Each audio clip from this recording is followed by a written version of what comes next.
Equation of free fall. तो हम इसे स्टडी करेंगे।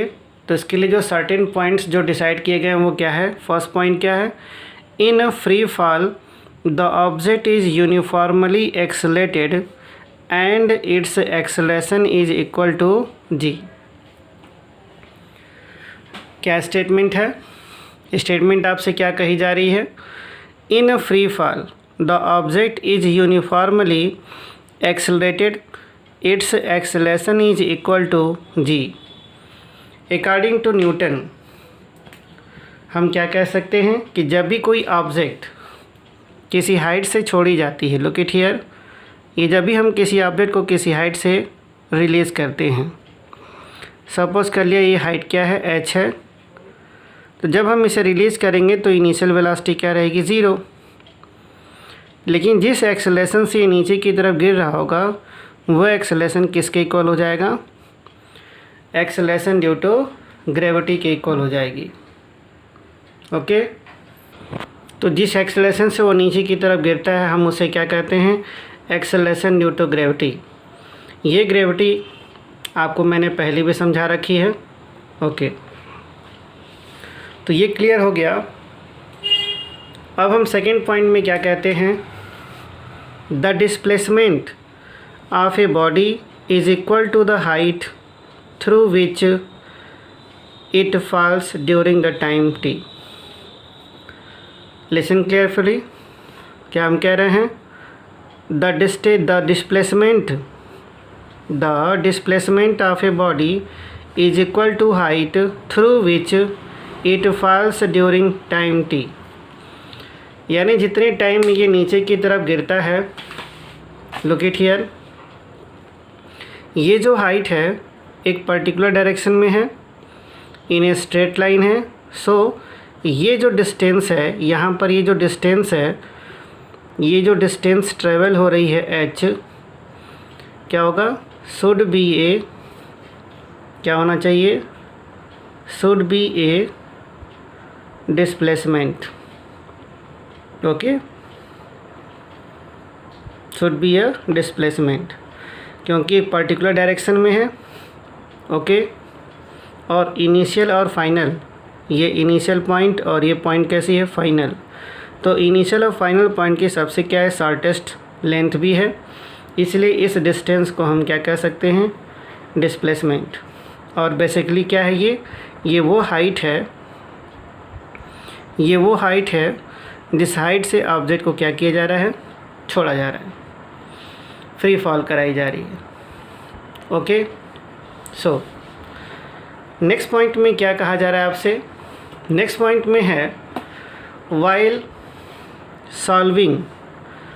Solving the problem based on free fall. Solving the problem means जब हम न्यूमेरिकल सॉल्व करते हैं उस केस में we have to make a few basic consideration.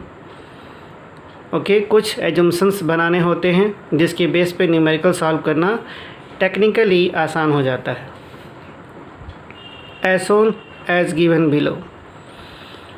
सो उसका जो फर्स्ट पॉइंट है उसमें क्या है, when a body is dropped down it's initial velocity is 0। जब भी किसी ऑब्जेक्ट को किसी हाइट से हम फ्री फॉल कराते हैं तो हमने क्या किया, जस्ट उसे ड्रॉप कर दिया, लुक इट हियर। तो जहाँ से हमने उसे ड्रॉप किया इस पॉइंट को हम क्या कहते हैं, ड्रॉपिंग पॉइंट कहते हैं। ओके, और ये जो पॉइंट है इस पॉइंट को हम क्या कहते हैं, स्ट्राइकिंग पॉइंट कहते हैं। ओके, तो ये जो ड्रॉपिंग पॉइंट होती है वहाँ पे इनिशियल वेलोसिटी हमेशा क्या होती है, 0। किस केस में, फ्री फॉल के कंडीशन में। ओके, नाउ अगला टर्म ये कहता है कि when a body is thrown upward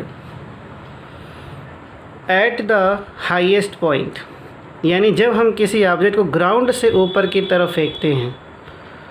okay, हमने क्या कहा यहाँ पे, जब किसी ऑब्जेक्ट को ग्राउंड से ऊपर की तरफ फेंकी जाती है किसी हाईएस्ट पॉइंट के लिए, so it's final velocity is 0। So look it here, इस केस में क्या होगा, हम यहाँ पर ये कह रहे हैं कि जब किसी ऑब्जेक्ट को ग्राउंड से ऊपर की तरफ थ्रो की जाती है, ये क्या है, ग्राउंड है, यहाँ पर हम इसे क्या कहेंगे, ग्राउंड हुआ।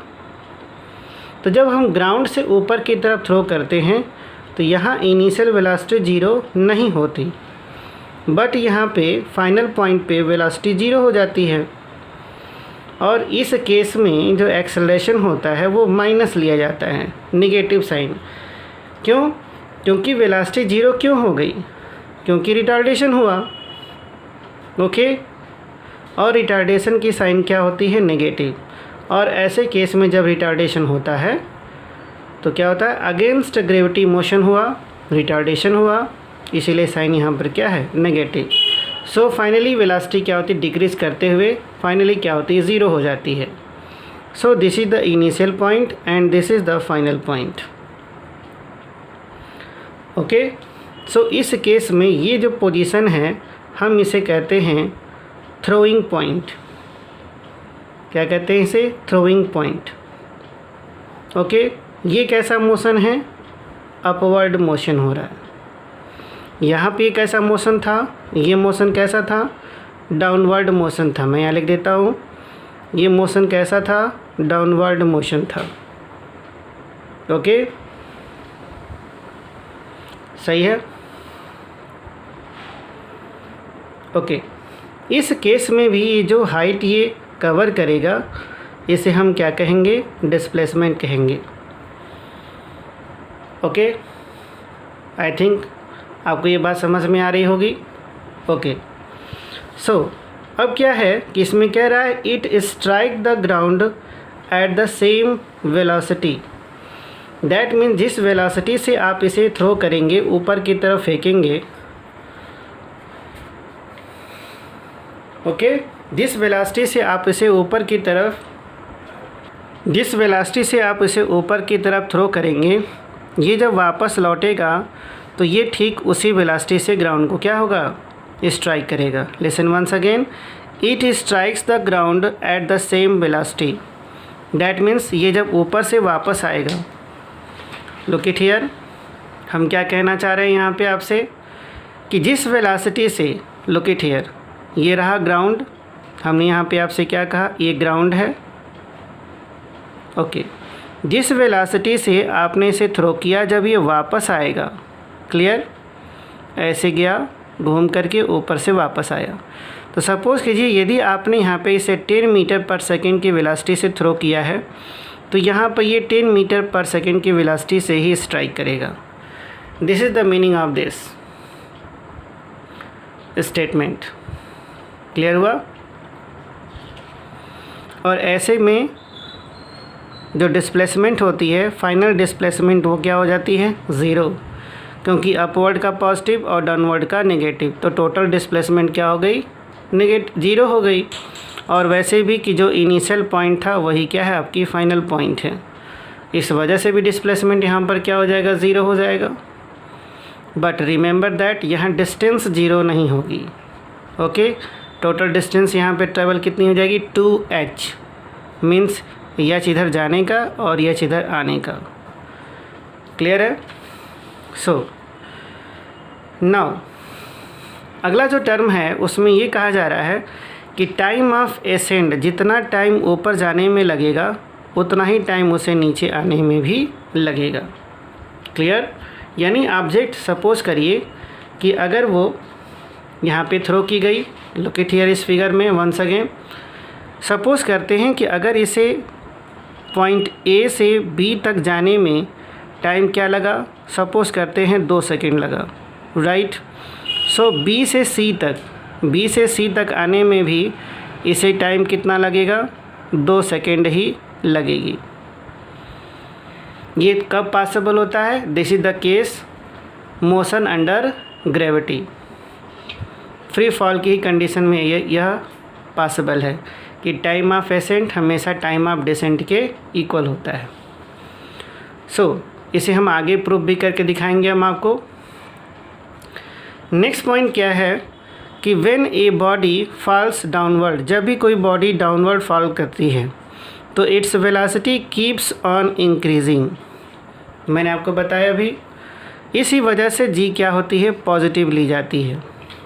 लुक एट हियर, मैंने स्टार्टिंग में ही आपको दिखाया यहाँ पे कि जब ऑब्जेक्ट डाउनवर्ड मोशन करता है तो यहाँ पर जी की साइन क्या हो जाती है, पॉजिटिव हो जाती है। सही है, क्यों? क्योंकि लगातार वेलोसिटी क्या होती है, इंक्रीज़ कर रही होती है। इस डायरेक्शन में वेलोसिटी हमेशा इंक्रीजिंग होती है, वेलोसिटी इंक्रीजिंग। ओके, नाउ इसी के टर्म में आगे क्या कहा जाता है, लुक एट हियर, कि when a body is thrown vertically upward its accelerates in opposite direction to that of motion, so G is negative. G कैसा हो जाती है, नेगेटिव हो जाती है। मैंने आपको इसको पहले भी यहाँ पे समझाया कि जब भी हम अपवर्ड मोशन कर रहे होते हैं, किसी ऑब्जेक्ट को ग्राउंड से जब हम ऊपर की तरफ थ्रो कर रहे होते हैं तो इनिशियल वेलोसिटी तो जीरो नहीं होती, बट फाइनल वेलोसिटी जीरो हो गई। क्यों जीरो हो गई? क्योंकि लगातार वेलोसिटी क्या हो गई, डिक्रीज़ कर गई। इस डायरेक्शन में वेलोसिटी क्या कर गई, वेलोसिटी डिक्रीज़ कर गई। ओके, जब वेलोसिटी डिक्रीज़ करेगी तो फाइनली वेलोसिटी क्या हो गई, जीरो। इस वजह से यहाँ जी की साइन क्या लेते हैं, नेगेटिव। ओके,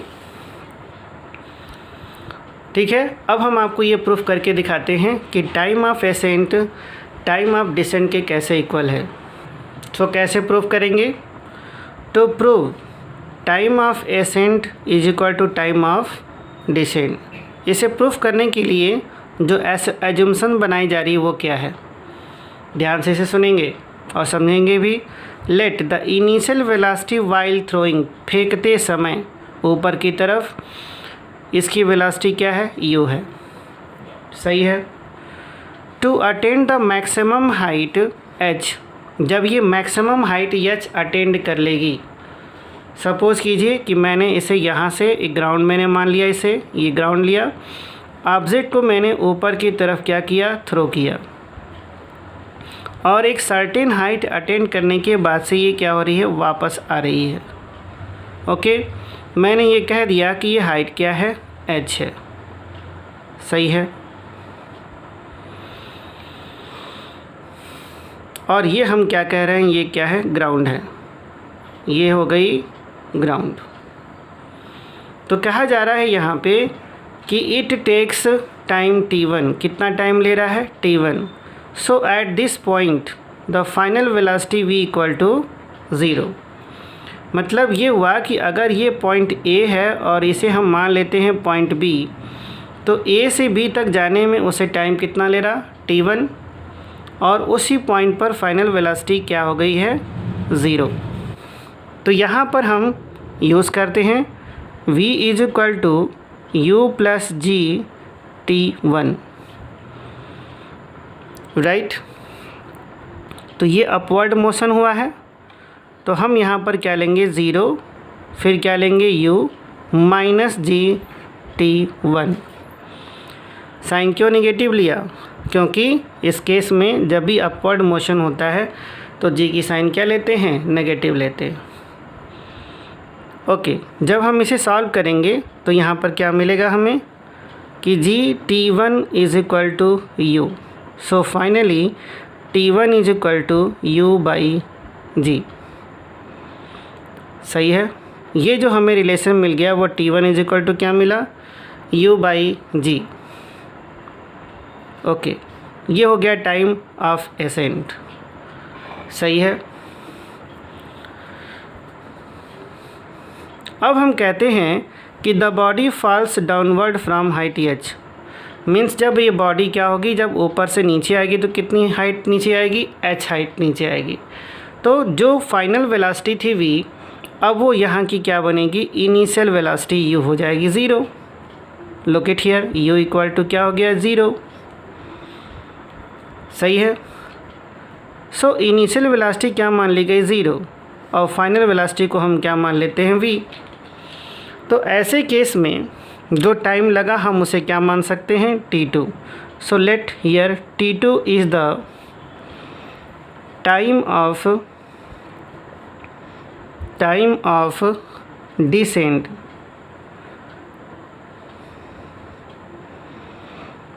सही है, टाइम ऑफ क्या हो गया, डिसेंड हुआ. So from the first equation of motion v is equal to u plus G T two, right. So यहाँ पर v is equal to 0 plus G T two, या फिर v is equal to G T two, या finally t2 is equal to v by G. सही है. लेकिन यहाँ पे सबसे ज़्यादा इंटरेस्टिंग टर्म क्या दिख रहा है कि t2 की वैल्यू तो आ गई v बाई जी और t1 की वैल्यू है u by g. But concept क्या कहता है कि the body hits the ground at the same velocity. Concept क्या है, the body hits the ground at the same velocity with which it was projected. यानी कि जिस वेलोसिटी से ये ऊपर की तरफ फेंका जाएगा, ये उसी वेलोसिटी से क्या करेगा, नीचे की तरफ हिट करेगा. अगर ये प्रिंसिपल सही है तो इस केस में u क्या हो जाएगा, v के इक्वल हो जाएगा. और जब v इक्वल हो जाएगा तो हम क्या कह सकते हैं, अगर मैं इसे इक्वेशन 1 मान लूँ और इसे इक्वेशन नंबर 2 सपोज कर लूँ, तो हम यहाँ पे क्या कह सकते हैं, from equation 1 and 2 we get, क्या हो जाएगा, u by g is equal to u by g also. Then t1 is equal to t2. Clear हुआ. हम यहाँ पे क्या कर सकते हैं, t1 is equal to t2, और फाइनली हम क्या लिख सकते हैं कि time of ascend is equal to time of descend. So dear student, ये मैंने प्रूफ कर दिया आपको कि जितना टाइम उसे ऊपर जाने में लगेगा उतना ही टाइम नीचे आने में. ये केस तब तक ही वैलिड है जब तक हम लोग motion under gravity, that means free fall की कंडीशन स्टडी कर रहे होंगे. क्लियर है स्टूडेंट. तो आज की लेक्चर यहीं तक है. अगले लेक्चर में हम लोग स्टडी करेंगे numericals on the basis of equation of free fall. Okay.